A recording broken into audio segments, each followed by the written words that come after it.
여러분 이번 주말에 비가 온다고 하죠. 벚꽃 구경은 그래서 오늘인 것 같습니다. 여러분 우리 교회 이 앞에 있는 운중천이 이 일대에서는 그래도 듣기로는 제일 알려진 그런 명소라고 하는데, 여러분 예배 이후에 간식도 드시고 좀 걷고 가셔도 괜찮을 것 같다 하는 생각이 듭니다. 새해를 시작하고 오늘 금요일입니다. 2주차 금요일인데 벌써 2주가 지났습니다. 여러 가지로 2주 동안 봉사해 주고 계시고 또 수고해 주시는 모든 분들께 감사의 말씀을 드립니다. 우리 가까이 앉으신 분들에게 우리 오랜만에 같이 한번 인사하시면 좋겠습니다. 한 주 더 남았습니다. 끝까지 힘냅시다. 이렇게 인사하시죠. 여러분 온니엘부터 삼손에 이르기까지 우리가 12명의 사사에 관한 이 말씀을 짧게나마 이렇게 쭉 봤습니다. 16장까지 그 내용이 실은 다 나왔었고요. 그러니까 사사에 관한 기록은 끝이 났습니다. 그리고 더 이상 이 사사에 대한 얘기는 없는데, 이 사사기는 그 이후에 5장이나 더 내용을 더 기록하고 있습니다. 이 나머지 부분 17장 1절부터 마지막 21장 25절까지 한번 읽어보시면 이제 아실 수 있겠습니다만, 여기에 나오는 내용은 두 개의 이야기를 마치 하나처럼 읽게 하는 그런 부분입니다. 흥미롭고요. 그리고 한편으로는 흥미롭다는 표현보다는 좀 섬뜩한 그런 내용들이 여기에 있고, 그리고 내용 자체가 굉장히 짜임새 있게 기록되어 있습니다. 오늘 집에 가셔서 좀 시간이 되시는 분들은 추천드립니다. 17장 1절부터 21장 25절까지 한 절 한 절 한번 정독해 보시기를 제안을 드립니다. 여러분 중간에 빠르게 지나가면 앞으로 다시 돌아가실 수가 있습니다. 그러니까 한 번에 21장 마지막 절까지 내용을 놓치지 않고 쭉 읽어보시면 그 어떤 느낌을 살짝 받으실 수 있느냐 하면, 이건 무슨 드라마 대본인가 영화 대본인가 하는 이런 느낌을 가질 수도 있습니다. 특히 사사기가 전하고자 하는 메시지를 정말로 이해하기를 원한다면 이 마지막 5장을 읽어보시기를 강추합니다. 그러면 머리 한쪽에서 전등이 반짝하고 켜질 겁니다. 사사기가 이런 거였구나. 사사기가 사사들의 영웅담이 아니었구나. 이게 그것만 얘기하려고 한 게 아니고 이런 메시지를 여기에 담았구나 하는 것을 좀 더 알 수 있게 될 것입니다. 제가 오늘 이 새벽 아침에 이걸 먼저 짧게 요약해 드리고, 또 여러분들은 따로 꼭 읽어보시기를 권면을 드리겠습니다. 12명의 사사들이 나와서 각 세대별로 시대별로 좌충우돌하는 모습을 그들이 쭉 보이기는 했습니다만, 여하튼 그들이 이스라엘을 그때마다 여하튼 구원하고자 하는 그런 하나님의 일에 나름대로 다 쓰임을 받았습니다. 물론 아닌 사람도 있었습니다만 나름의 역할을 한 사사들로 세워져서 이제 그 시대를 채웠던 거죠. 그리고 그 사사들은 삼손을 마지막으로 이제 역사의 뒤안길로 다 실은 사라졌습니다. 그 이후에 17장부터 기록된 이 말씀이 우리에게 보여주는 던지는 이 질문과 같은 화두가 뭐냐 하면, 그 12명의 영웅과 같은 사사들의 구원 이후에 이런 것입니다. 이스라엘은 좀 괜찮아졌느냐 하는 것입니다. 그 12명의 이 사사들이 다 지나가고 난 이후에 하나님의 나라인 이 이스라엘 땅은 좀 나아졌느냐 하는 그런 물음과 같은 것입니다. 대답은 전혀 그렇지 않다는 거죠. 혼란과 혼돈의 절정의 모습을 실은 여기 끝자락에 와서 보여주고 있습니다. 12명의 사사들의 수고가 무색해요. 이 사람들의 수고와 헌신, 희생 이런 게 전혀 느껴지지 않을 정도로 타락하고 부패한 사회상을 그대로 보여주고 있습니다. 어떤 점에서는 이전과는 비교가 되지 않을 일들이 펼쳐져 있습니다. 여러분, 지금 보여드리는 이 5가지를 필요하신 분들은 좀 적어두셨다가 오늘 집에 가서 이 12사사 이후의 사사기를 읽으실 분들은 읽으시면서 어떤 내용이 여기에 해당되는지 서로 연결해 보시면서 읽으면 이해하는 데 더 큰 도움이 되실 것입니다. 여러분, 첫 번째는 이상한 신앙과 영적 무질서가 이 사사시대 이스라엘 사람들 속에 깊이 자리 잡아 버렸습니다.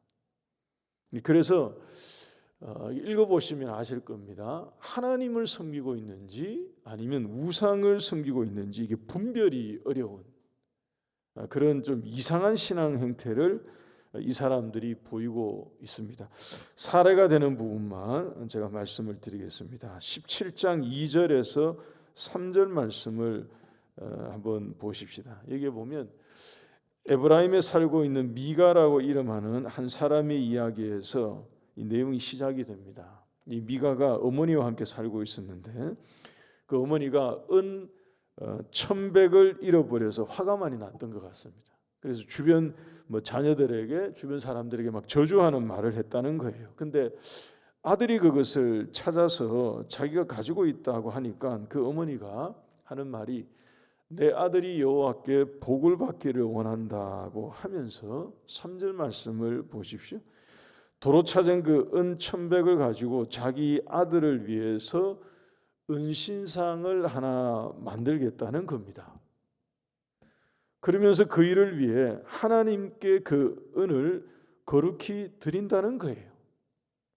여러분, 이게 지금 무슨 상황인지, 자기 아들을 위해서 우상을 만들겠다고 하면서 하나님 앞에 그것을 거룩하게 구별되어서 드린다는 이 신앙, 이런 행동을 어떻게 이해할지 난해하고 실은 난감한 그런 거죠. 그리고 나서 정말로 아들을 위해서 은신상을 만들어요.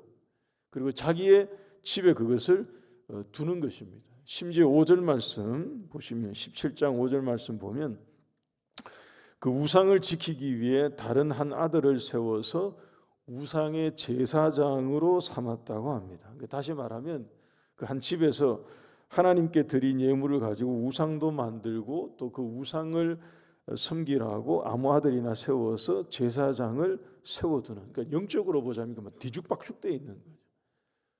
무질서고 대혼돈과 같은 그런 것입니다.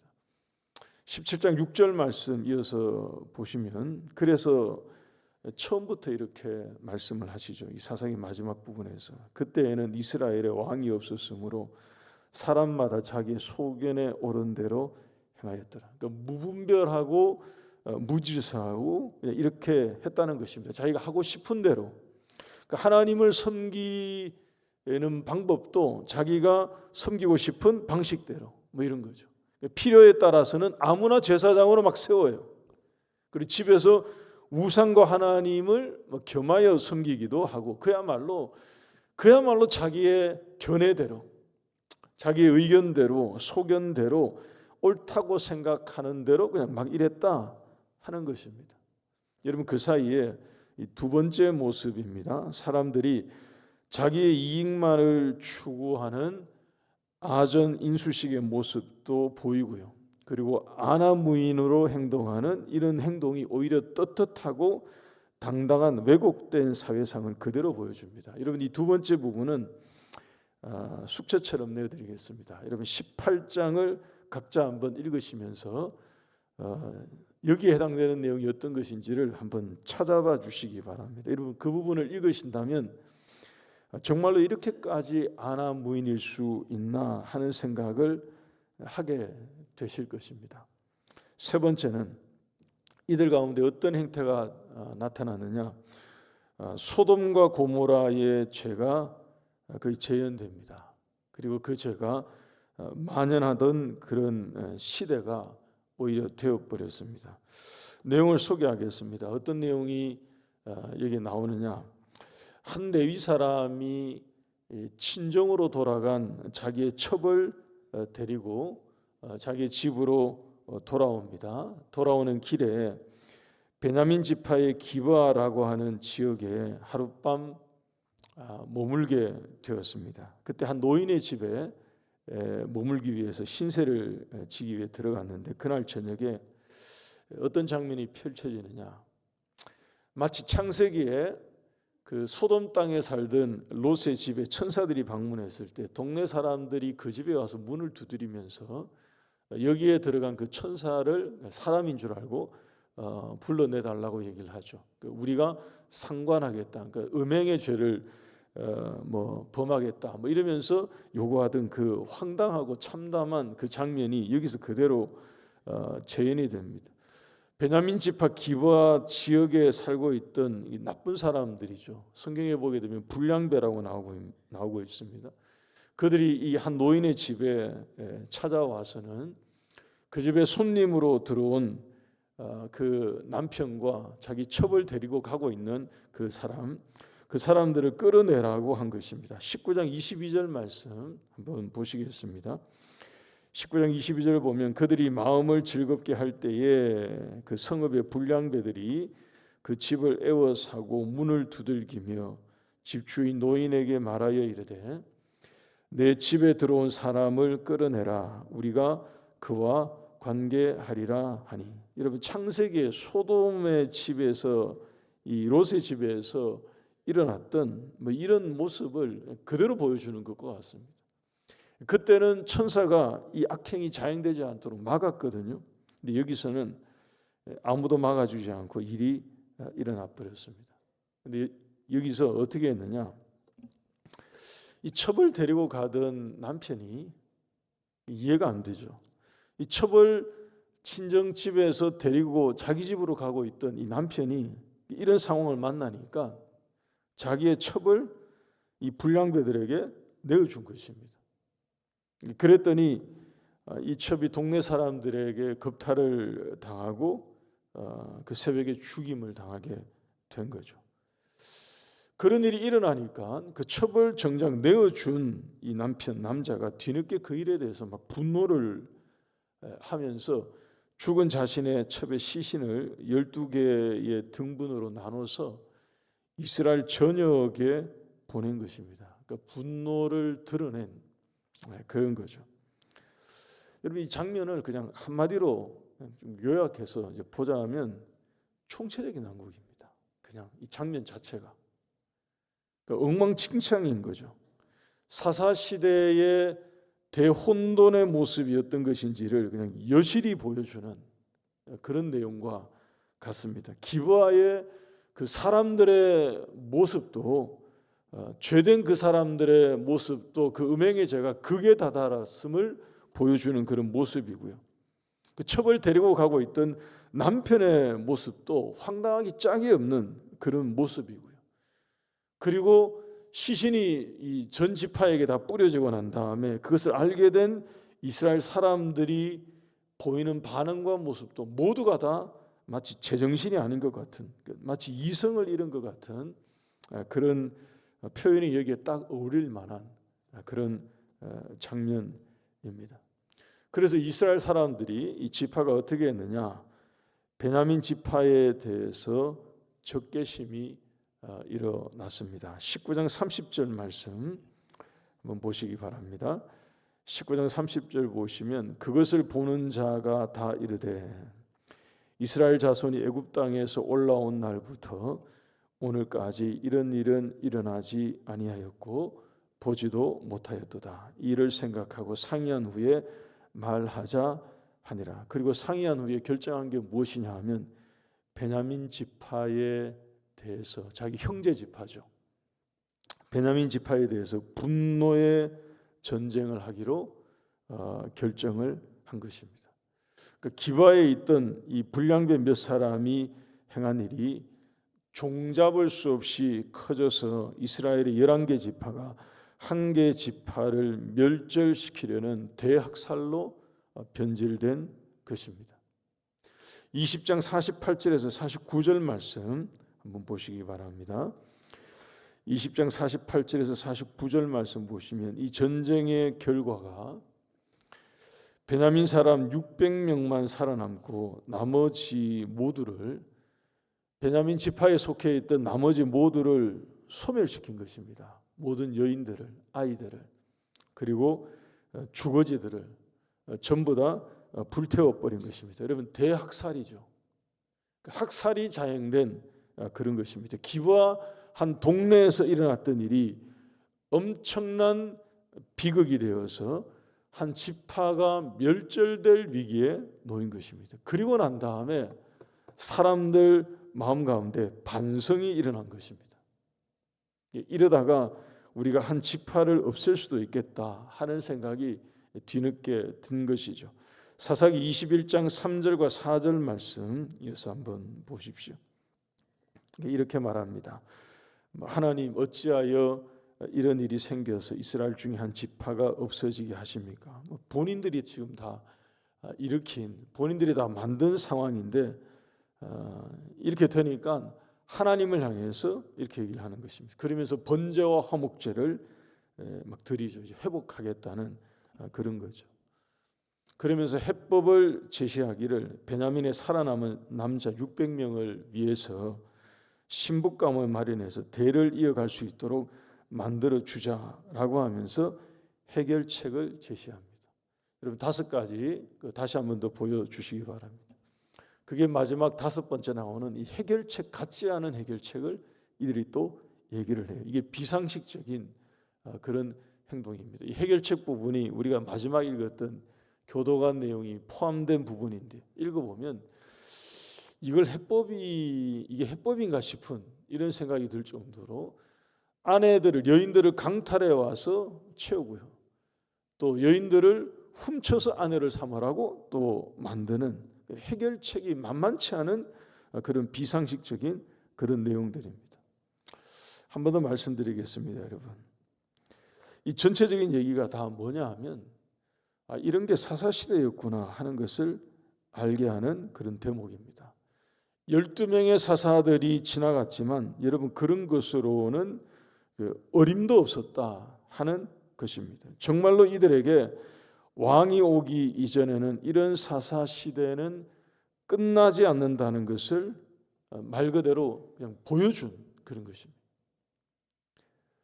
12명의 사사들이 세워져서 그때마다 이스라엘을 구원하기 위해서 희생도 하고 수고도 하고 헌신도 하고 했지만 그 모든 것이 지나갔고 그런 것으로는 어림도 없는 그런 황망한 그런 세상 세태 시대를 그들이 살았던 것입니다. 정말로 그들 가운데에 진정한 왕이 오기 이전에는 그 어떤 것으로도 이 사사시대에는 멈추지 않고 끝나지 않는구나 하는 것을 보여준 것입니다. 사람들의 소견이 세상을 시끄럽게 만들어요. 사람들의 이 본인들이 가지고 있는 옳다고 생각하는 이 견해들이 사람들의 마음을 어지럽히고 있습니다. 12명의 사사들은 이들에게 실은 임시적이었던 거죠. 일시적이었던 그런 것입니다. 그때는 그랬지만 그 이후에는 아무것도 해결하지 못한 채 더 혼란스러워졌던 것입니다. 여러분, 사사기의 메시지가 무엇일 것 같습니까? 진정한 왕을 대망하라 하는 것입니다. 이와 같은 사사시대로부터 구원할 진짜 왕을 사모하라 하는 것입니다. 서두에 말씀을 드렸습니다. 우리 세일이 시작할 때 첫 시간에 말씀을 드린 것 같습니다. 그래서 이 사사기 이후에 나오는 룻기와 사무엘서를 통해서 다윗을 통하여 오실 정말로 우리 가운데 진정한 왕으로 오실 그분을 예비하게 하는 내용이 이어지는 것입니다. 참된 구원자가 우리에게 필요하다 하는 거예요.